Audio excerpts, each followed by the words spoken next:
মা, আমি ভাবছি নতুন মায়ের জন্য এই লাল রঙের শাড়িটা নেবো, দেখাতে কেমন?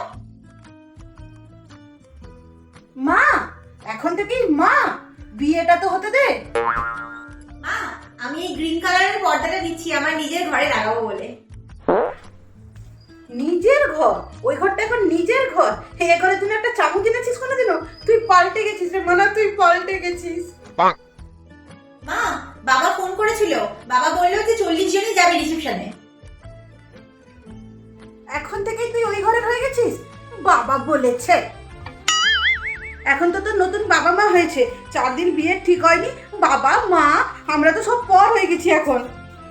কি করবো তাহলে? ঠিক আছে, বলছি তখন সোজা যখন হচ্ছে মারা, তাহলে আমি চলে যাই। আমরা তো তোকে এখন মারছি, ছোটবেলা থেকে মানুষ করছি, মেয়েটাকে